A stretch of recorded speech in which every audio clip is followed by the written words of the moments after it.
Good morning. Today, not from the tent, but with Flo. morning. We are not sleeping on in the fields today. Today we're doing a photo shoot with Flo, so you will see some pictures of me as a model. Yes. Very nice.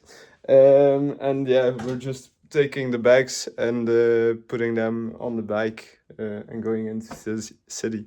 So yeah, we did reach Augsburg, by the way. Maybe it wasn't like clear yesterday, but we did. Okay, see you. Bye. Hello. So we are now taking pictures with Flo. I already did a backflip and the front flip on my bike. You will see on the pictures later. Definitely not AI or anything. And yeah, but yeah, rest day going good. I feel it in my back a little bit, but yeah, for the most part it's okay. So yeah.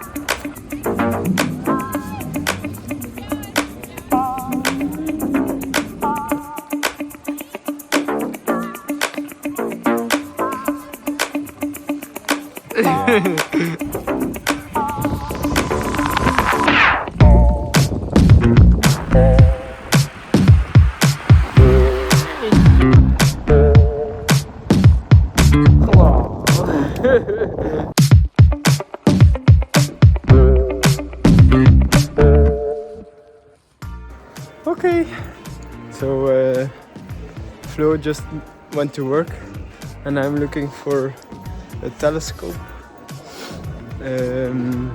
Sadly, they don't have the smaller ones, so I think I will stop in Munich and see over there if they have it. Hehe, I found them! They were in the camping equipment. These guys, the store is kind of switching from winter to summer, so they didn't find them themselves. But I found them, yay! So, if I have this, see? It's a little shaky, but now you will see. Yay! And I will see as well. Okay, so yeah, we have all our stuff outside now. Also a visual check. I did this as a precaution and it's actually holding up pretty well. Like I like the fact that it's like getting like protected by the tape and by the extra storage. This bag was a little bent and the frame. This frame is also still off center, so maybe I'll try and fix that now, or maybe in a little bit. But yeah, I'm now going to put on all the bags and then yeah, see you, and then we're off. Then we're basically off, yeah, to München.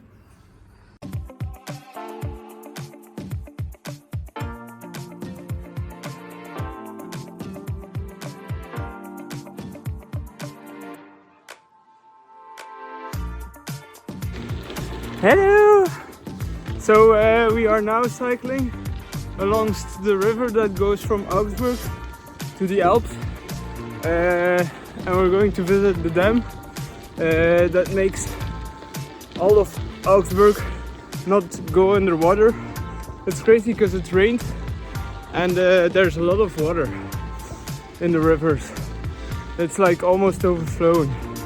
So like the valley of Mainz, for example, I think once it starts raining, there's so much water, like the water tide can go so high that a lot of the valley will flood. So yeah, we'll see that in a minute. Also, I applied some tips from the roommate of Flo, and I put a lot more weight, well, some weight, more weight on the front, like all my heavy stuff. And I don't know if it's like the rest day or the weight distribution, but I feel like the bike is riding a lot smoother, like especially the rear feels a lot less resistant, which is good.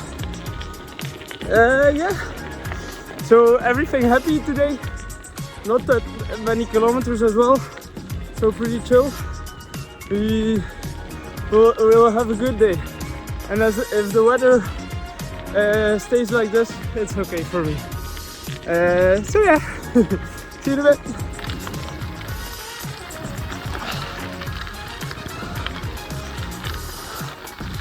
And this is like the bike. Imagine going down the river with the boat and like whee. That would be nice.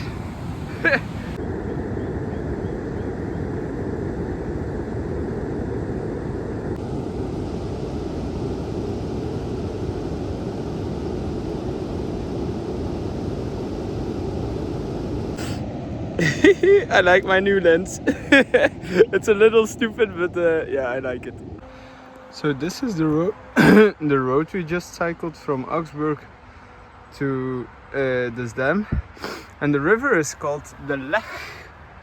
The Lech. Lech.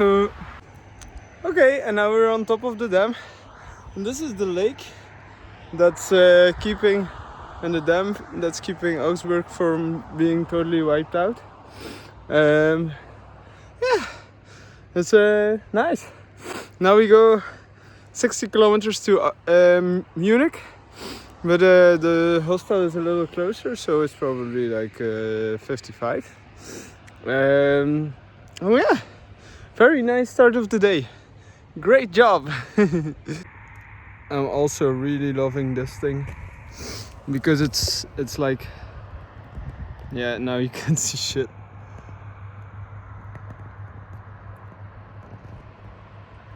Oh. Look at that. Look at the birds. Now you can see the birds. I couldn't even see those birds on the lake. Yeah. Now you can see them as well. Hey. Cuckoo. The countryside. Cool, right? It's over there somewhere. There.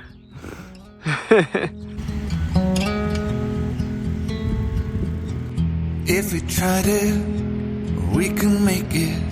But don't we ever just take some chances?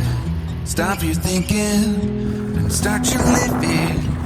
Get your shoes on, we're going dancing.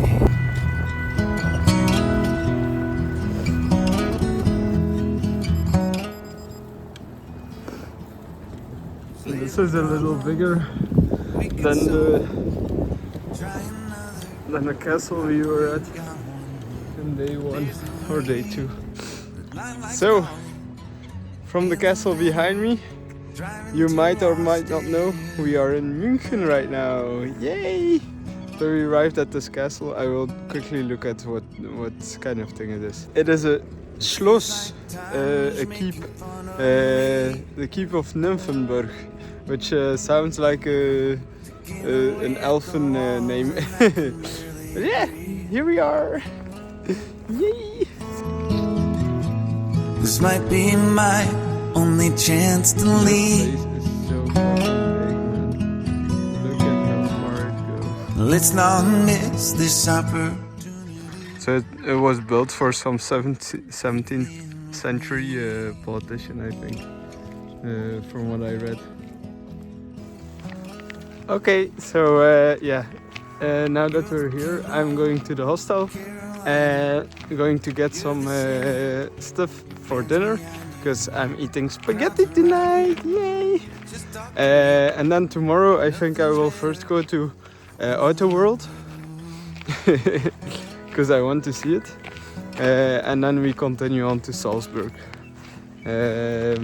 So yeah, probably tomorrow we're going to sleep somewhere between Munich and Salzburg, and then the day after in Salzburg.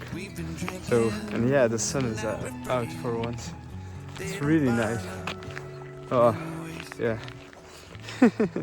I'm enjoying it. Making fun of me. to gain away. Hello. So I'm just in my hostel room. This is the mixed room.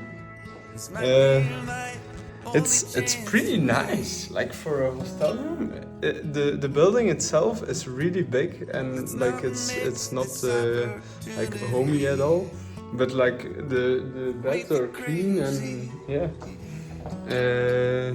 It's also nice because it's I think because it's off season, there won't be any people here. There's one person in my room, but I hope that's it. Yeah. So this is outside. I can even see my bike over there. Okay, I just took a shower, and my God, is it an upgrade to take a shower in the morning and the evening when you're cycling? Yeah, it's night and day. But yeah, I also like the tent, to be honest. Just maybe not that cold. Okay, so now we're going to make dinner. My clothes are drying for the next day. And yeah, see you in a bit. So we have a kitchen, but the fire is not working. And so I'm using my gas stove. Yay! To make my spaghetti. Good morning. This night was really nice. So I had two people in my room with me. They were on the bunk beds. And I basically had this one all for myself. So yeah, I basically had a two-person bed in a hostel, which is crazy, for 10 euros or 12. Well, I'm now eating. Then we're going to explore a little bit of the city center. And I saw the Olympic Village was here. So we're also going to explore this. And then quickly go to Auto World because I want to visit it. And then start cycling as usual. It's about like the whole trip from here to all the stops and then to Salzburg is like 160 kilometers. So I think today we will do about 80. And then tomorrow we will do another 80 and then we should be in Salzburg. I downloaded the app Warm Showers. And it's a little janky, but I got like 1 minute ago, I got a request acceptance from a guy. So that's really nice, which means I have a place to stay in Salzburg as well. And then we go into the Alps. So see you in a bit. Okay, we have everything on the bike now. This was our hostel, which on the outside it looks like a big apartment complex. But yeah, on the inside it's pretty nice. I think that was my room, this one, yeah. So yeah, A and B hostels it's called. Would recommend, yeah.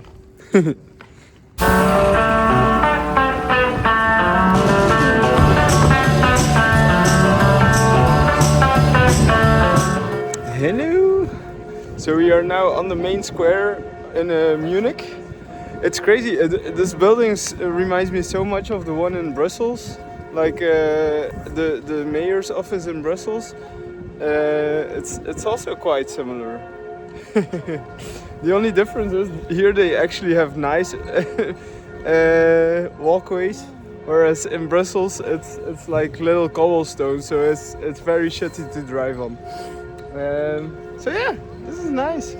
I'm going to explore a bit, and then see you in the Olympic Center. The inside to this place is really cool though. Like it has a lot of like Harry Potter vibes almost. Cool. I look for a place to keep my love.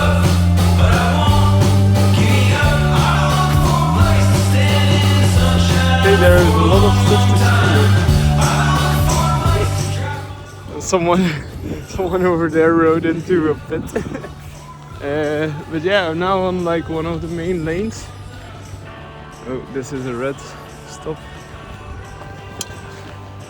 And yeah, it's really beautiful.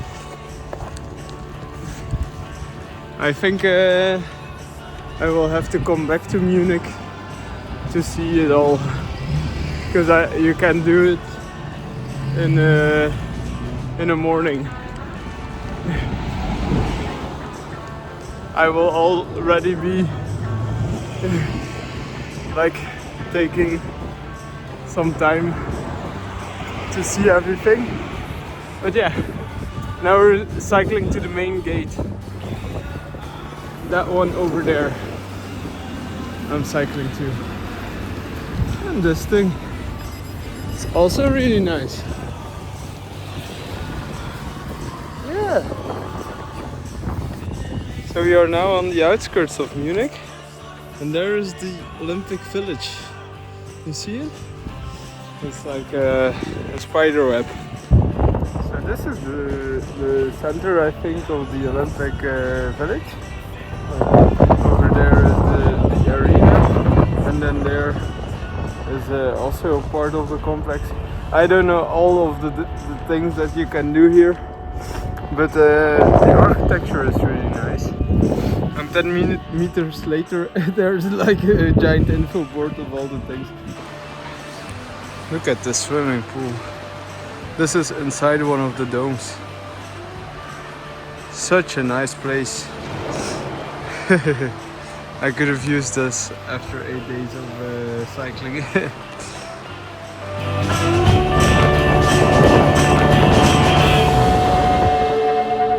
We have arrived at Motor World.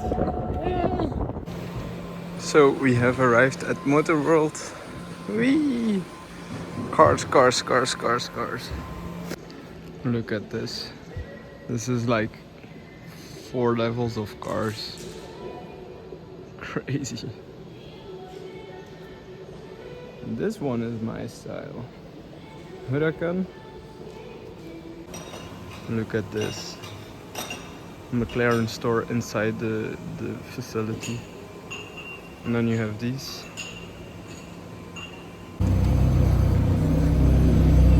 Is he going to touch the wall?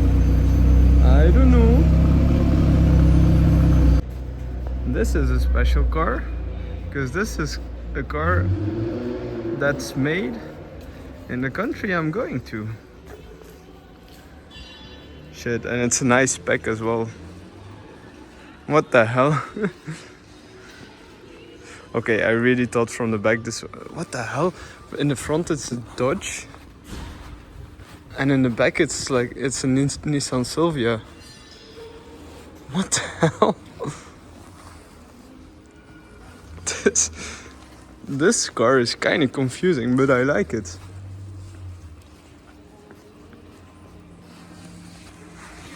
It has a Dodge front.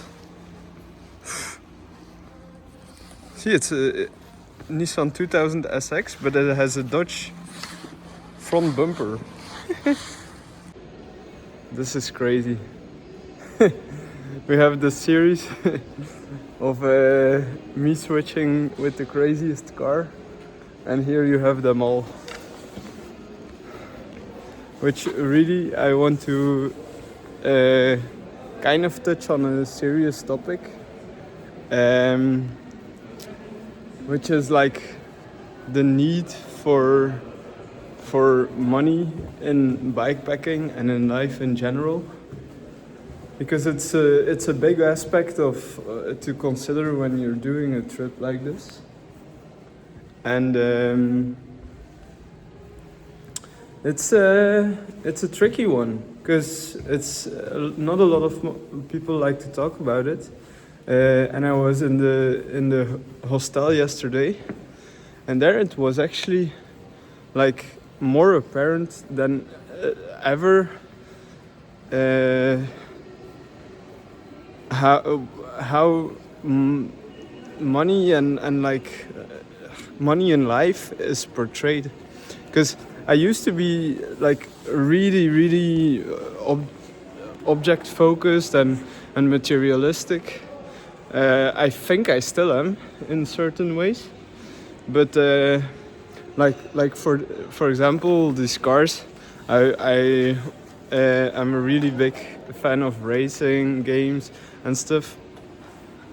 But yeah, so I was like when I was 18 or something, I was also watching these YouTubers who were talking about financial freedom and everything, and I was telling myself like, okay, when I'm 21, I want to be a millionaire. I need to be a millionaire. And so I wanted all these cars, and I still want them, to be honest. Like, I'm not kidding you that I don't want a big house and like a luxury car to drive around the mountains and stuff. But at the same time, I was like, yeah, if I have, once I have all this stuff, I will probably like, just start traveling the world again. And when I was at my job, I kind of realized that, so I still live with my parents, so I could save a lot of money. And I kind of started realizing that I have enough money to buy a house or go traveling. And I was like, what the fuck? Why should I grind my ass off to go traveling and have like a villa or something somewhere that I'm not even using, instead of just doing it right now and just going for it. And I know the financially responsible people, they would say like focus on getting a house first and like getting a lot of savings and everything and getting a good investment portfolio. But yeah, I was getting really unhappy when I was working at my job, and not because I don't like the job, it's just because of the thought that I would have had to do this for another 50 years, and then you're basically done with life. You're done with you have a lot of money in your bank, but you can't do anything with it because your arms are broken, your legs are broken, you're disabled. Well, disabled is a strong word, but you know what I mean. And so yeah, I know I'm kind of rambling a lot, but to be honest, this is basically me trying to explain my identity crisis in a way of who I am, who I want to be, what my priorities are, and yeah, to come back to like the part where I was in the hostel yesterday. I was on having a conversation with these people who so right now hostels, it's kind of winter, so not a lot of people are in them. The people who are in them are either schools or they are people who don't really have a home, and who are staying there just to clean themselves. And that's what I find most interesting about this experience, is that for me, like we're me and them, we're both like kind of in those hostels to refresh, but our backgrounds and our current situation is so different. I'm living kind of like them, but I still have the safety of my home, and if anything happens to me, I can go back to my home. Whereas a lot of those people, they don't have a home to get back to. And I feel like I'm kind of more and more realizing that the true essence of luxury and living a happy life is that you have a home to get back to, in a way. and I'm cycling the world right now, but yeah, I'm trying to find my home in a certain way as well. Because I love doing this, but also I like sitting on the couch, maybe a little bit less than other people, but still. I like being with my family. And you know, it's like it's always like a 50-50, and that's why I like cars like these. In the past, I would be like freaking out over them, and like this car is the same price as a house, and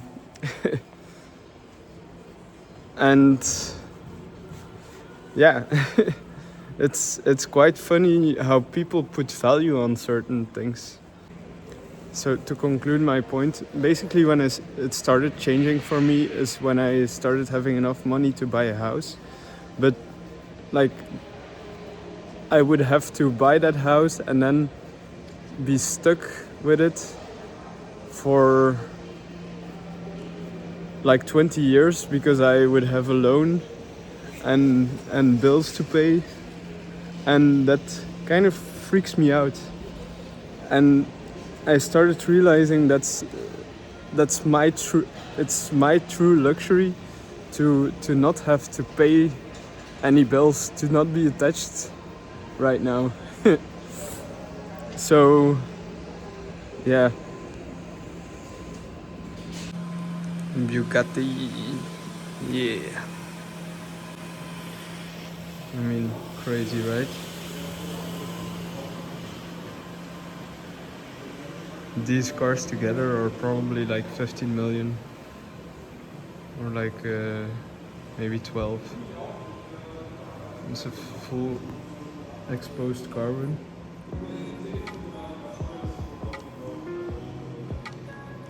It's so strange because I used to be so excited when I saw these kind of cars, and now they're just like symbols. To be honest, after that talk, I'm more excited to show you my crazy ass sandwich than to show you the cars.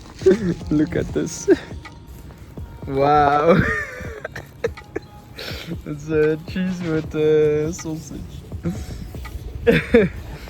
I don't know if this is a good combination, but we'll see. I just wanted to add that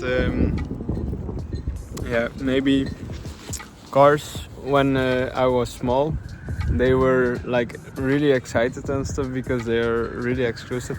Also in a motor museum it's different, you know, when you're seeing them out on the streets, they're like hidden gems. But here there's just something from the magic that goes away when you see like 7 or 8 McLarens next to each other in a showroom, you know. But yeah, to add, I think cars when I was young resembled an objective way that you could be, that you could obtain happiness in some way. Whereas now when I see these cars, they kind of resemble more a divide between people, and in some ways the realization that buying or obtaining those objects won't make you find like the key to life, if you will. But yeah, having enough money to buy groceries every day is still a luxury that you should appreciate, and that some people don't have.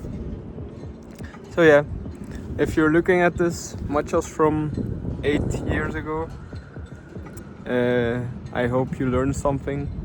Maybe you will be as as stubborn as I was then and won't believe me, but yeah, you'll find something out. Just do what you love and do something that you believe in.